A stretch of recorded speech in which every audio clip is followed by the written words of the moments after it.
Hello my dear student, welcome to pioneer academy बखड़े। तो आज के इस वीडियो लेक्चर में हम लोग इन्वर्स ट्रिगोनोमेट्रिक फंक्शन के बारे में पढ़ेंगे। जैसे पिछले वीडियो लेक्चर में हम लोगों ने जाना था कि किसी भी फंक्शन की इन्वर्सिबिलिटी डिपेंड करता है कि वह फंक्शन बाइजेक्टिव है या नहीं है। कोई फंक्शन बाइजेक्टिव होता है तो वह इन्वर्सिबल होता है, और बाइजेक्टिव नहीं होता है तो वह इन्वर्सिबल नहीं होता है। तो इस तरह से पिछले वीडियो लेक्चर में हम लोगों ने सभी ट्रिगोनोमेट्रिकल रेशियो के ग्राफ को स्केच किया था, और फिर मैंने देखा था कि सभी जो है मैनी वन ही है। फॉर एग्जांपल, जैसे कि यहाँ पर ये जो है साइन एक्स का ग्राफ है। इसमें यदि हम एक्स एक्सिस के पैरेलल एक स्ट्रेट लाइन स्केच करते हैं तो वह कर्व को कई पॉइंट पर इंटरसेप्ट करता है। इस तरह से यह मैनी वन फंक्शन है। उसी प्रकार ये कोसेक एक्स का ग्राफ है। इसमें यदि हम एक्स एक्सिस के पैरेलल लाइन स्केच करते हैं तो कई पॉइंट पर यह जो है कर्व को इंटरसेप्ट करता है, यानी मैनी वन। इस तरह से हम लोगों ने सभी ग्राफ को देखा था, और प्रत्येक ट्रिगोनोमेट्रिकल ग्राफ में जो है हमें सब मैनी वन फंक्शन ही प्राप्त हुआ था। और मैनी वन फंक्शन इन्वर्सिबल होगा नहीं, उसके लिए बाइजेक्टिव यानी 1 1 और ऑन टू होना ज़रूरी है। तो हमने फिर पिछले वीडियो लेक्चर में ही सबको इन्वर्सिबल बनाया भी। जब किसी ट्रिगोनोमेट्रिकल फंक्शन के डोमेन को एक निश्चित रीजन में उसको जो है रेस्ट्रिक्ट कर दिया जाता है तो वह फंक्शन इन्वर्सिबल हो जाता है। फॉर एग्जांपल, जैसे कि ये साइन एक्स है और साइन एक्स को मैंने -π/2 टू π/2 में रेस्ट्रिक्ट कर दिया, और इस रीजन को और इस रीजन को ख़त्म कर दिया। अब जो ये रीजन है, इस रीजन में यह फंक्शन बाइजेक्टिव फंक्शन हो जाता है। उसी प्रकार कॉस एक्स का जो ग्राफ है उसको मैंने 0 टू π में रेस्ट्रिक्ट किया और ये रीजन ख़त्म कर दिया। तो जब किसी फंक्शन के डोमेन को एक निश्चित रीजन में रेस्ट्रिक्ट कर दिया जाता है तो वह फंक्शन बाइजेक्टिव फंक्शन हो जाता है, वह ट्रिगोनोमेट्रिक फंक्शन इन्वर्सिबल हो जाता है। इससे रिलेटेड कुछ हम लोगों ने कॉन्सेप्ट को जाना था पिछले वीडियो लेक्चर में। आज के इस वीडियो लेक्चर में हम लोग बात करेंगे इन्वर्स ट्रिगोनोमेट्रिक फंक्शन का ग्राफ कैसे फाइंड किया जा सकता है। तो किसी भी इन्वर्स ट्रिगोनोमेट्रिक फंक्शन का ग्राफ कैसे स्केच करेंगे, इसके बारे में जानना है। उससे पहले एक बार हम लोग फिर से रिमाइंड कर लेते हैं ट्रिगोनोमेट्रिक फंक्शन का डोमेन और रेंज क्या होता है। तो साइन का जो डोमेन होता है x बिलोंग्स टू r और रियल नंबर, कॉस का domain x belongs to r और रियल नंबर, tan का डोमेन इसमें जो है cos नॉट इक्वल टू 0 यानी x belongs to r minus 2n plus 1 π/2। Cot का domain x belongs to r minus n pi, क्योंकि n पाई पर साइन जो है 0 होता है। कॉट का होता है कॉस बट्टे साइन, जहाँ साइन 0 होगा वहाँ कॉट इन्फिनिटी हो जाएगा। उसी प्रकार सेक का x belongs to r minus 2n plus 1 π/2 और कोसेक का x belongs to r minus n pi. Range की बात करें तो साइन का रेंज होता है -1 to 1, कॉस का रेंज -1 to 1, tan का range x belongs to r y belongs to r cot का range y belongs to r, sec का रेंज -1 से छोटा होगा और 1 से बड़ा होगा, कोसेक का -1 से छोटा और 1 से बड़ा। फिर साइन 0 कहाँ पर होता है, n पाई पर, कॉस 0 होता है 2n प्लस 1 π/2 पर, tan 0 होता है n पाई पर, कॉट 0 होता है 2n प्लस 1 π/2 पर, सेक कभी 0 नहीं होगा और कोसेक कभी 0 नहीं होगा। इन्फिनिटी की बात करें तो साइन और कॉस कभी इन्फिनिटी नहीं होता है। tan जो होता है 2n प्लस 1 π/2 पर इन्फिनिटी होता है, कॉट जो होता है n पाई पर इन्फिनिटी होता है, सेक जो होता है 2n प्लस 1 π/2 पर इन्फिनिटी होता है।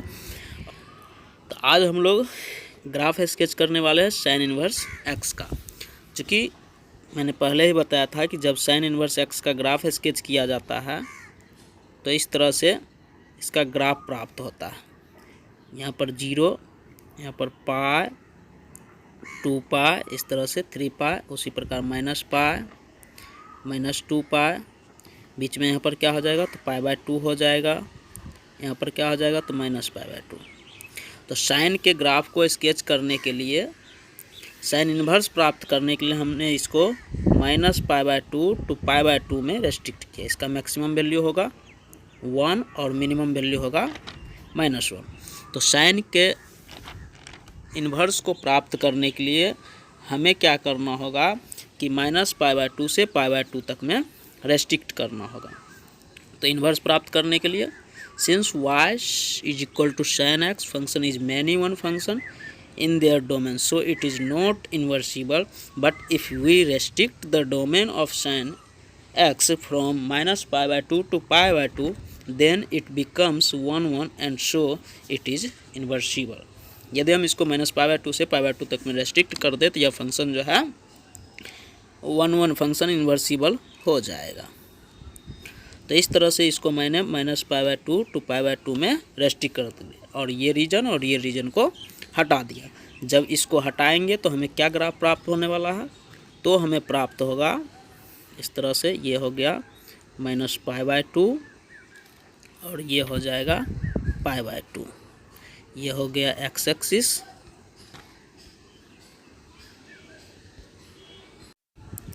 इस तरह से जब हम sin x के डोमेन को रेस्ट्रिक्ट करेंगे तो उसके बाद का ग्राफ जो है यहाँ पर -π/2 और इधर हो जाएगा π/2। ये है x एक्सिस और ये है y एक्सिस। तब इसका जो ग्राफ प्राप्त होगा ये यहाँ से -1 से उठ करके 0 पर आएगा और फिर ये यहाँ से उठ करके 1 तक जाएगा। ये है 1 और यहाँ इधर है -1। तो इस तरह से ये प्राप्त होता। अब बात करें इन्वर्स की, तो किसी भी फंक्शन के इन्वर्स फंक्शन का ग्राफ जो होता है, हम लोग बताए होंगे पिछले वीडियो लेक्चर में जब इन्वर्स का ग्राफ पढ़ रहे थे, तो y is equal to x जो लाइन होता है उसके सिमेट्रिक होता है। तो किसी का भी इन्वर्स हमें फाइंड करना हो तो y is equal to x लेंगे और उसके सिमेट्रिक एक ग्राफ खींच लेंगे और वह सिमेट्रिक ग्राफ जो होगा वो इन्वर्स का ग्राफ होगा। तो अब यदि हम y is equal to x लेते हैं तो इस तरह से एक लाइन स्केच करना पड़ेगा, y is equal to x। अब इसके मिरर इमेज की बात करें तो ये जो लाइन है इसका मिरर हमें ये प्राप्त होगा और ये जो लाइन है इसका मिरर हमें ये प्राप्त होगा। यानी हमें जो ग्राफ मिलेगा ये ग्राफ मिलेगा, ये और ये। तो इस तरह से इसका ग्राफ इस शेप में प्राप्त हो रहा है।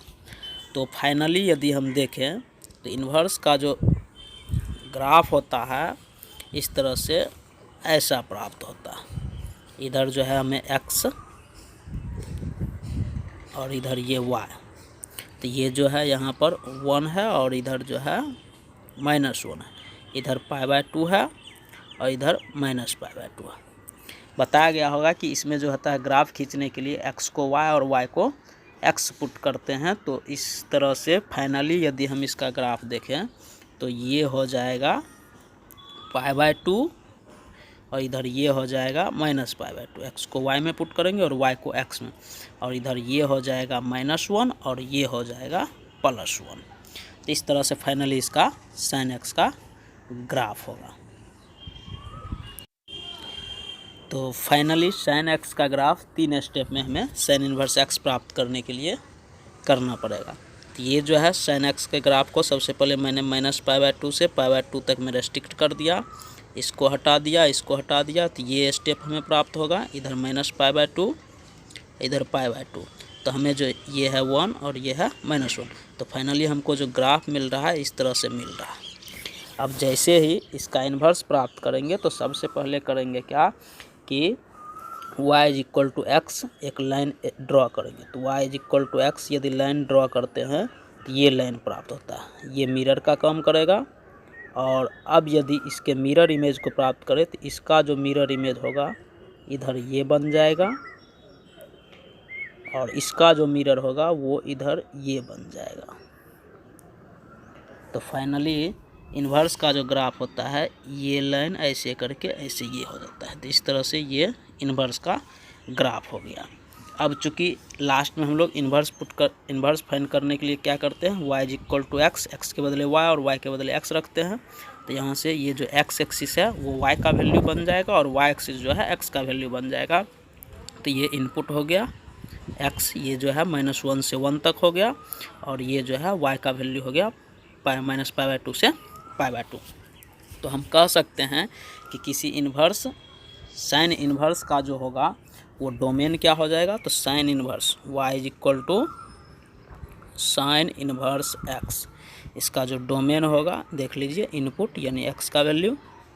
अब x का वैल्यू क्या है, तो -1 to 1, ये हो गया x का वैल्यू। यदि हम बात करें रेंज की, तो रेंज होता है y, आउटपुट क्या है, तो -π/2 to π/2, -π/2 to π/2। क्लोज इंटरवल हम लोग लगा सकते हैं, इसको भी हम लोग लिख सकते हैं -1 to 1 क्लोज इंटरवल। तो इस तरह से साइन इन्वर्स एक्स का डोमेन हो गया -1 to 1 और रेंज हो गया -π/2 to π/2। तो साइन इन्वर्स एक्स का ग्राफ हम लोगों ने स्केच कर लिया। अब बात करते हैं कॉस इन्वर्स के ग्राफ की। यदि हम बात करें कॉस इन्वर्स, तो कॉस इन्वर्स को मैंने पहले ही बताया, इसको 0 to π में रेस्ट्रिक्ट करेंगे तो ये पार्ट ख़त्म हो जाएगा, ये पार्ट ख़त्म हो जाएगा। तो 0 to π में यदि हम रेस्ट्रिक्ट करते हैं तो उसके बाद का जो रीजन बचता है ये हो गया x=0 के लिए और ये हो गया x=π के लिए। अब यदि हम इसका ग्राफ देखें तो ये क्या हो रहा है, तो 90 पर 0, यहाँ पर 90 होगा π/2, यहाँ 0 है, ये 90, ये 180 डिग्री। अब ये क्या हो रहा है ग्राफ, ये हमें प्राप्त हो रहा है। तो इसका जो है 1 to 0 to -1, तो इस तरह से इसका जो है ग्राफ हमें प्राप्त हुआ। तो ये हो गया 0 पर 1 और 180 पर -1, ये है 1 और ये है -1, ये हमें प्राप्त हुआ जब डोमेन को रेस्ट्रिक्ट किया। तो जब y = cos x के डोमेन को 0 to π में रेस्ट्रिक्ट करेंगे तो ये प्राप्त होगा। अब इसका यदि हम मिरर इमेज देखें तो y = x, एक लाइन खींचेंगे, यहाँ पर ये जो है ऑरिजिन का वर्क करेगा, तो इस तरह से तब इसका ये लाइन हो जाएगा और इसका ये लाइन हो जाएगा, यानी ऐसे हमें प्राप्त हो रहा है ग्राफ। तो इस तरह से कॉस इन्वर्स एक्स का ग्राफ जो है 3 स्टेप में हमें प्राप्त हो रहा है। सबसे फर्स्ट स्टेप हम 0 to π में इसको रेस्ट्रिक्ट कर देंगे, तब हमें ये लाइन ये प्राप्त होगा ये। और फिर x को y को x जब पुट करेंगे तो यहाँ पर जो है ये x वाला वैल्यू y पर चला जाएगा, तो x वाला वैल्यू ये है 0, ये है π/2 और ये है π, तो 0 π/2 और ये π रख दिए। और ये वैल्यू जो है 1 -1 to 1 में आ जाएगा। और इसका जब हम मिरर इमेज तैयार करेंगे तो ये प्राप्त होगा इस तरह से। तो इसका मिरर इमेज हमें ये प्राप्त हो गया। तो ये जो है फाइनली इसका ग्राफ हो गया cos inverse y = cos inverse x। अब यदि हम इसके डोमेन की बात करें तो डोमेन क्या है, वही -1 to 1 ही रह जाएगा, -1 to 1। और इसके यदि हम रेंज की बात करें तो रेंज क्या है, तो इसका रेंज जो है 0 to π है, तो 0 to π। इस तरह से ये हो गया कॉस इन्वर्स एक्स का ग्राफ। इसी प्रकार यदि हम बात करें टेन इन्वर्स एक्स के ग्राफ की, तो टेन इन्वर्स एक्स का ग्राफ क्या होने वाला है वो देखते हैं। अब यदि हम बात करें टेन इन्वर्स एक्स के ग्राफ की, तो टेन इन्वर्स में हम लोग को मालूम है कि टेन जो होता है ये 0 हो गया, 90 पर इन्फिनिटी होता है, 3π/2, इस तरह से 5π/2, इधर भी लेंगे -π/2, -3π/2। इसका जो ग्राफ होता है ये ग्राफ होता है, इस तरह से ऐसा ग्राफ प्राप्त होता है, इस तरह का ग्राफ होता है। और इसको भी मैंने -π/2 to π/2 तक में रेस्ट्रिक्ट करना होगा, तो ये रीजन ख़त्म हो जाएगा और ये रीजन ख़त्म हो जाएगा, तो ये हमें ग्राफ प्राप्त होगा। जब इसका मिरर की बात करें तो यहाँ पर जो होगा एक लाइन ड्रॉ करना पड़ेगा।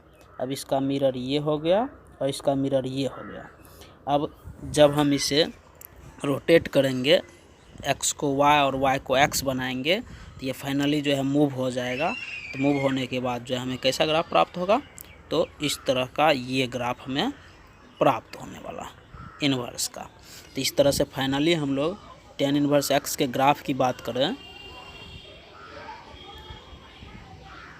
तो tan इन्वर्स x का जो ग्राफ होगा ये अब x एक्सिस और ये y एक्सिस, x का वैल्यू y में, y का वैल्यू x में जाएगा। तो ये हो गया π/2 और ये हो गया -π/2 और इस तरह से इसका जो ग्राफ हमें प्राप्त हो रहा है ऐसा प्राप्त हो रहा है। तो यहाँ से इसका डोमेन जो हो जाएगा, डोमेन तो ये x का वैल्यू +∞ जा रहा है, इधर -∞ जा रहा है। तो इस तरह से हम लोग कह सकते हैं कि ऑल रियल नंबर, इसका जो डोमेन हो जाएगा ऑल रियल नंबर और रेंज क्या होगा, तो रेंज हो जाएगा -π/2 to π/2। तो इस तरह से हम लोग लिख सकते हैं tan inverse y is equal to tan inverse x। इसका जो डोमेन हो गया, domain x belongs to r और इसका रेंज क्या हो जाएगा, इसका जो रेंज हो जाएगा -π/2 ओपन इंटरवल रहेगा π/2, -π/2 to π/2 तक में। तो इस तरह से ये जो है tan इन्वर्स x का डोमेन और रेंज हो गया। इसी प्रकार यदि हम cot इन्वर्स x की बात करें तो cot का जो ग्राफ होता है, डायरेक्ट हम अब cot इन्वर्स x का ग्राफ खींच लेते हैं, क्योंकि हम लोग टेक्निक जान ही चुके हैं कि किस तरह से इन्वर्स प्राप्त होता है। तो अब हम जो है direct cot inverse, sec inverse और कोसेक इन्वर्स का ग्राफ स्केच कर देते हैं। शेष आप लोग जो है कंप्लीट करेंगे, आप लोग खुद भी ग्राफ अब स्केच कर सकते हैं। तो यदि हम cot इन्वर्स x का देखें तो cot इन्वर्स x का जो डोमेन होगा, सबसे पहले x को y और y को x में चेंज करेंगे। जस्ट हम लोग कह सकते हैं कि tan का जो होगा जस्ट रिवर्स होगा। तो tan का हमें ग्राफ जो हुआ उसका जस्ट रिवर्स यदि हम करते हैं तो ये हो जाता है। लेकिन यहाँ ध्यान देना है कि ये जो है π/2 पर 0 होता है, तो यहाँ हो जाएगा π/2, ये हो गया 0 और ये हो जाएगा π, 0 to π। चूँकि हम लोग cot को 0 to π में इसको जो है रेस्ट्रिक्ट भी किए थे। तो इस तरह से इसका जो डोमेन तो ऑल रियल नंबर ही होगा, जबकि रेंज क्या हो जाएगा, तो 0 to π हो जाएगा। तो इस तरह से cot इन्वर्स x का डोमेन क्या हो गया, ऑल रियल नंबर और रेंज क्या हो गया, 0 to π। तो इस तरह से cot इन्वर्स x हो गया। उसी प्रकार सेक इन्वर्स और कोसेक इन्वर्स का ग्राफ आप लोग स्केच कर लेंगे। अब हम लोग जो है देखते हैं इन्वर्स का डोमेन और रेंज क्या होता है। तो जैसे कि मैंने sin x का ग्राफ स्केच किया sin इन्वर्स x में, तो उसका डोमेन -1 to 1 और रेंज जो है -π/2 to π/2 प्राप्त हुआ। सेम cos इन्वर्स का -1 to 1 डोमेन हुआ और रेंज जो है 0 to π होगा। tan इन्वर्स x का domain x belongs to r, range जो होगा open interval -π/2 to π/2। cot inverse x का domain x belongs to r, range जो होगा 0 to π, ये open interval. Sec inverse x का डोमेन -1 से छोटा और 1 से बड़ा और रेंज 0 to π में से π/2 को हटा देंगे। उसी प्रकार कोसेक का तो -1 से छोटा 1 से बड़ा और रेंज क्या हो जाएगा, तो -π/2 to π/2 से 0 को हटा देंगे। तो इस तरह से ये रहा इन्वर्स ट्रिगोनोमेट्रिक फंक्शन का डोमेन और रेंज, जो कि ग्राफिकली व्यू से जो है आसानी से फाइंड हो जाता है। तो आप लोग जो है इसको याद कर लेंगे, ये जो है स्क्रीनशॉट लेकर के रख लें, क्योंकि अब जो नेक्स्ट टॉपिक हम शुरू करेंगे वो इन्वर्स ट्रिगोनोमेट्रिक फंक्शन का प्रॉपर्टीज़ होगा। और उस प्रॉपर्टीज़ में ये डोमेन और रेंज जो है बहुत ही यूजफुल टॉपिक है, ये हमेशा यूज होते रहेगा। क्वेश्चन भी आप लोग सॉल्व करेंगे तो ये यूज होगा वहाँ पर, तो ये कंप्लीट कर लेंगे। और मैंने पहले ही आप लोगों का ट्रिगोनोमेट्री का जो है पूरा PDF दे रखा है फार्मूला का, तो जितना भी फार्मूला है अब जो है आप लोग उसको अच्छी तरह से कंप्लीट कर लेंगे, ताकि क्वेश्चन आंसर बनाने में कोई कहीं पर प्रॉब्लम ना रह जाए। तो रहने देते हैं आज के लिए इतना ही, धन्यवाद। इसका आप लोग स्क्रीनशॉट रख लें लेकर।